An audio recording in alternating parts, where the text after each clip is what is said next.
बिस्मिल्लाहिर्रहमानिर्रहीम अस्सलाम वालेकुम। वेलकम टू टेक्नोजीनियर। आज का जो टॉपिक है जिसको हम डिटेल में मैं एक्सप्लेन करूँगा वो है पावर सिस्टम।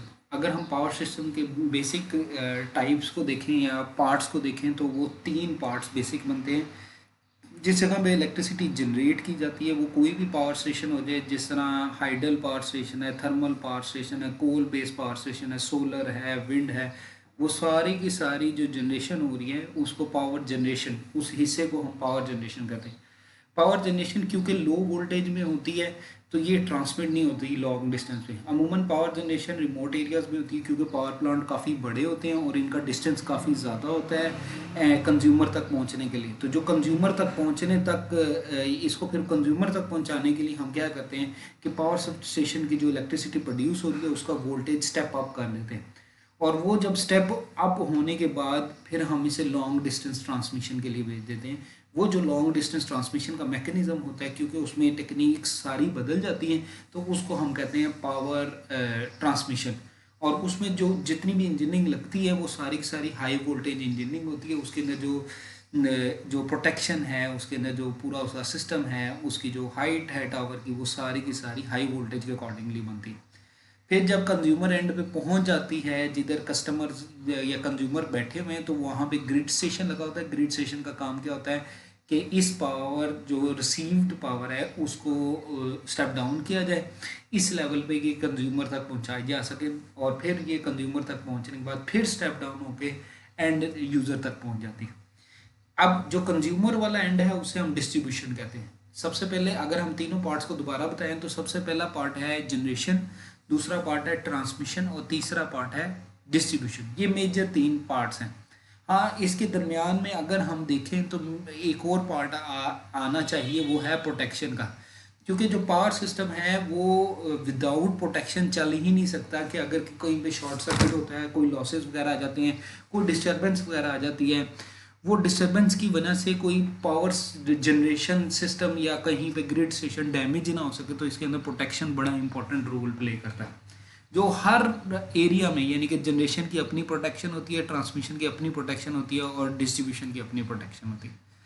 अब बेसिक ब्लॉक डायग्राम अगर पावर सिस्टम की देखें तो ये देखें कि ये हमारे पास हिस्सा बनता है जनरेशन का। इसमें डिफरेंट किस्म के पावर प्लांट्स आ जाते हैं। थर्मल भी आ सकता है, हाइडल भी आ सकता है, कोल बेस्ड भी आ सकता है, गैस पावर प्लांट भी आ सकता है, न्यूक्लियर पावर प्लांट भी आ सकता है। जितने भी पावर टाइप्स हैं जनरेशन की वो सारी की सारी इधर आ जाती हैं। ये जब जनरेट करती हैं तो ये नॉर्मली 11 kV या अप टिल 33 kV तक ये जनरेट करती हैं। इससे ज़्यादा ऊपर वोल्टेज ये जनरेट नहीं करती। तो ये जनरेट क्योंकि हमने ये रिमोट एरियाज़ में होती है और जो कंज्यूमर एंड है वो जो है वो बहुत दूर होता है, इसमें काफ़ी ज़्यादा डिस्टेंस होता है। तो अगर हम लो वोल्टेज पे ट्रांसमिशन करें तो प्रॉब्लम ये आती है कि हमें जो ट्रांसमिशन का इक्विपमेंट है वो बहुत कॉस्टली हो जाता है, क्योंकि ट्रांसमिशन का इक्विपमेंट डिपेंडेंट होता है करंट पे। और अगर वोल्टेज को हम कम करें तो करंट बेसिकली बढ़ जाता है, और जब करंट बढ़ता है तो ऑटोमेटिकली कॉस्ट बढ़ जाती है। तो हम क्या करते हैं, हम वोल्टेज को स्टेप अप कर देते हैं। डिपेंडिंग ऑन डिस्टेंस हम डिफरेंट किस्म के वोल्टेज लेवल सेलेक्ट करते हैं। जिस तरह डिफरेंट कंट्रीज़ में अगर स्मॉल डिस्टेंस है तो 138 kV, डिस्टेंस बढ़ा तो 230 kV या 345 kV या 500 kV या 765 kV, ये डिफरेंट किस्म के ट्रांसमिशन के स्टैंडर्ड्स यूज़ होते हैं। डिपेंडिंग ऑन डिस्टेंस के जितना ज़्यादा डिस्टेंस है उसके अकॉर्डिंगली उतना ही ज़्यादा वोल्टेज लेवल हम बढ़ा लेते हैं। सही है ना। और उसके बाद हम ट्रांसमिशन कर देते हैं। अब ये कंटिन्यूस ट्रांसमिशन आपके पास चली जाती है। इस ट्रांसमिशन में काफ़ी आप समझे कि काफ़ी ज़्यादा पोल्स लगे होते हैं। इसके दरमियान में अगर वोल्टेज कम हो रहा है तो इसका वोल्टेज बूस्टर टाइप कुछ चीज़ें लगी होती हैं, तो ये ट्रांसमिट कर जाती है। ये जो अगर आप देखो तो ये जो रेड एरिया ये जनरेशन को रिप्रेजेंट करके, जबकि ये ब्लू एरिया जो है ये ट्रांसमिशन को रिप्रेजेंट कर रहा है। नॉर्मली ये 50 किलोमीटर से ज़्यादा की बात होती है और ये 1000 या मोर देन 1000 किलोमीटर तक बात जाती है। सही है। उसके बाद आ जाती है आपके पास पावर जो है डिस्ट्रीब्यूशन। ये आप ग्रीन एरिया देखें तो ये डिस्ट्रीब्यूशन का एरिया आ जाता है।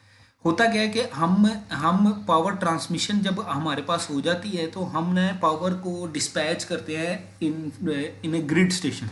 अब ग्रिड स्टेशन क्या करता है कि इसके अंदर कुछ ट्रांसफार्मर्स लगे होते हैं, वो क्या करते हैं कि ये जो 138 230 वोल्ट केवी है इनको कम करके या स्टेप डाउन करके 11 केवी पे ले जाते हैं। ये भी अभी कंज्यूमेबल अमाउंट का वोल्टेज नहीं आता कि जिस पे हम कस्टमर को दे दें, लेकिन होता ये है कि क्योंकि कस्टमर एरिया में हमारे पास इतनी गुंजाइश नहीं होती, इतना एरिया नहीं होता कि हम बहुत ऊंचे ऊंचे पोल्स लगा सकें ये 138 केवी या 230 केवी की लाइन को ट्रांसमिट करने के लिए। तो कंज्यूमर एरिया में हम क्या करते हैं कि इसको स्टेप डाउन कर लेते हैं, 11 केवी लगा देते हैं और उसके अकॉर्डिंगली पोल्स का साइज़ भी बहुत छोटा हो जाता है और वो पोल्स जो हैं वो आपके घरों के करीब करीब चले जाते हैं। अब जब घरों के करीब करीब चले जाते हैं उसके बाद आता है डिपेंडिंग ऑन लोड, कि अगर लोड थोड़ा है यानी कि छोटे छोटे घर ही हैं तो फिर क्या होता है कि भाई 5 6 10 घरों को मिला के जो है ना एक छोटा ट्रांसफार्मर लगाया जाता है जो 11 केवी को स्टेप डाउन करके 380 या 440 केवी 440 वोल्ट कर देता है ताकि 3 फेज पावर घरों में चली जाए। लेकिन अगर इंडस्ट्रीज़ हैं या अब हम कस्टमर्स के अकॉर्डिंगली देखें तो 4 किस्म के कस्टमर्स बनते हैं। एक हमारे पास कस्टमर बनता है एग्रीकल्चर का, एक डोमेस्टिक का, एक कमर्शियल का और एक इंडस्ट्रियल का। ये चारों डिफरेंट किस्म के कमर्शियल यूज़ करते हैं इलेक्ट्रिसिटी। जिस तरह कमर्शियल है तो वो नॉर्मली कोई बिल्डिंग्स होती हैं। अब बिल्डिंग्स के लिए पूरी एक बिल्डिंग छोटी सी बिल्डिंग है और लेकिन उसके लिए क्योंकि हर बिल्डिंग के अंदर बेतहाशा दुकानें या ऑफिस वगैरह हैं और उधर एसीज़ वगैरह भी चल रहे हैं तो लोड की कंजम्पशन बहुत ज़्यादा होती है, तो पूरी बिल्डिंग के लिए एक ही ट्रांसफार्मर लगा होता है। लेकिन अगर आप रेजिडेंशियल के लिए देखें तो रेजिडेंशियल में कोई 15 20 घरों के लिए एक ट्रांसफार्मर लगा होता है। आप एग्रीकल्चर के लिए देखें तो एग्रीकल्चर में क्या होता है कि भाई एक पीछे एक ट्रांसफार्मर लगा हुआ है और डिफरेंट ट्यूबवेल्स वगैरह को वो इलेक्ट्रिसिटी सप्लाई कर रहा होता है। सही है। इस तरह इंडस्ट्री में क्या होता है कि बहुत बड़े बड़े ट्रांसफार्मर लगे होते हैं क्योंकि इंडस्ट्री की डिमांड बहुत ज़्यादा होती है। सही है। तो ये हमारे पास, हाँ, हमारे पास स्टेप बन गए कि पहले जनरेशन हुई, फिर ट्रांसमिशन हुई, फिर डिस्ट्रीब्यूशन हुई। और डिस्ट्रीब्यूशन दो है एंड्स पे हुई कि एक वो एंड जो ग्रिड स्टेशन से घरों तक और एक घर के पास जो ट्रांसफार्मर लगा हुआ है जो ट्रांसफार्मर आगे डिस्ट्रीब्यूट कर रहा है। सही है। और डिफरेंट वोल्टेज लेवल्स पे आप अगर देखो तो जो जनरेशन होती है नॉर्मली 33 केवी तक जाती है। ट्रांसमिशन जो होती है उसके डिफरेंट वोल्टेज लेवल होते हैं। जबकि डिस्ट्रीब्यूशन में हम बहुत ऊंचा भी चले जाएं तो हमारे पास आ जाता है 69 केवी तक बात चली जाती है, लेकिन इससे नीचे नीचे ही होती है। लेकिन जैसे ही घरों के करीब करीब जाते हैं तो फिर हम वोल्ट में बात करते हैं 230 वोल्ट या 380 वोल्ट की बात करते हैं। सही है ना। तो ये अगर आप देखो तो ये कंप्लीट आपको डायग्राम नज़र आती है कि भाई ये यहाँ पे पावर स्टेशन लगा हुआ है, ये आपका पावर स्टेशन है, ये पावर स्टेशन से आगे पावर ट्रांसफार्मर लगे हुए हैं, ये बेतहाशा बड़े पोल्स लगे हुए हैं, ये पोल्स जो हैं ये ट्रांसमिशन कर रहे हैं। फिर जैसे ही ट्रांसमिशन जो है स्मॉल एरियाज़ पे करनी है तो पोल का साइज़ कम होकर फिर जो ट्रांसफार्मर लगा होता है जो उसे स्टेप डाउन करके इसे और छोटा कर देता है। यानी कि अगर हम ट्रांसमिशन की दो हिस्से करें तो एक प्राइमरी ट्रांसमिशन होती है, एक सेकेंडरी ट्रांसमिशन होती है। सेकेंडरी ट्रांसमिशन के बाद फिर डिस्ट्रीब्यूशन हो जाती है। डिस्ट्रीब्यूशन भी एक प्राइमरी डिस्ट्रीब्यूशन होती है, एक सेकेंडरी डिस्ट्रीब्यूशन होती है। प्राइमरी डिस्ट्रीब्यूशन नॉर्मली 11 केवी में होती है जबकि सेकेंडरी डिस्ट्रीब्यूशन 230 या सिंगल फेज या 3 फेज में आपके पास सेकेंडरी डिस्ट्रीब्यूशन होती है जो लो वोल्टेज पे होती है। तो ये आपके पास सारा सिस्टम आ जाता है। दोनों सिस्टम्स को कंबाइंड देखें तो ये देखो ये आपके पास कंप्लीट डायग्राम है जो नॉर्मली हम पावर सिस्टम की बनाते हैं, और ये हमारे पास सिंगल लाइन डायग्राम है कि पावर सिस्टम में वैसे तो देखें तो जारी बात है 3 फेज और 3 फेज वायरिंग होती है ना। अगर हम यहाँ पे देखें ना तो नॉर्मल वे में क्या होती है, जो जनरेशन होती है वो फोर वायर सिस्टम होता है, यानी कि वाई सिस्टम होता है। जबकि जो ट्रांसमिशन होती है वो 3 वायर सिस्टम होता है। क्योंकि हम कॉस्ट को कम करना चाहते हैं तो हम वाई को कन्वर्ट कर देते हैं डेल्टा में, और डेल्टा फिर हमारे पास ट्रांसमिट होती है, नंबर ऑफ वायर्स कम हो जाती हैं और वो डेल्टा कंटिन्यूसली चली जाती है। इवन डिस्ट्रीब्यूशन में भी जो प्राइमरी डिस्ट्रीब्यूशन है वो भी 3 वायर सिस्टम यानी कि डेल्टा में ट्रांसमिशन होती है, जबकि जो सेकेंडरी डिस्ट्रीब्यूशन है वो 4 वायर सिस्टम में यानी कि वाई में ट्रांसमिट होती है। सही है ना। तो ये हमारे पास आ जाता है। तो जब हम सिंगल फेज सिस्टम वो से सिंगल लाइन डायग्राम बनाते हैं तो उसमें सिंगल एक ब्लॉक से या एक सर्कल से हम जनरेटर को रिप्रेजेंट कर लेते हैं। इसी तरह ट्रांसफार्मर को कॉइल से 2 कॉइल से रिप्रेजेंट कर लेते हैं। फिर जहाँ पे ब्रेकर लगा होता है वो ब्लॉक से रिप्रेजेंट करके पूरी ट्रांसमिशन लाइन को सिंगल लाइन से रिप्रेजेंट करते हैं। और फिर आगे डिस्ट्रीब्यूशन एंड बन गया, यानी कि जनरेशन, ट्रांसमिशन, डिस्ट्रीब्यूशन एंड हमारे पास इस तरह रिप्रेजेंट। ये है ट्रेडिशनल पावर सिस्टम। जबकि अगर हम मॉडर्न पावर सिस्टम में चले जाएं तो मॉडर्न पावर सिस्टम में आपके पास सोलर, विंड, स्टोरेज, बैटरीज वगैरह ये आ जाती।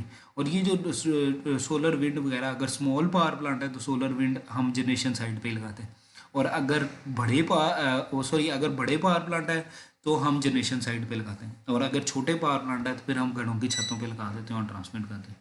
तो ये डिफरेंट किस्म के आपके पास ऑप्शन अवेलेबल हो जाते हैं। थैंक यू, जज़ाकल्लाह। अपना ख्याल रखिएगा। अल्लाह आपके लिए आसानियाँ अता फरमाए और आसानियाँ खल्क़ खुदा में तकसीम करने की तौफ़ीक अता फरमाए।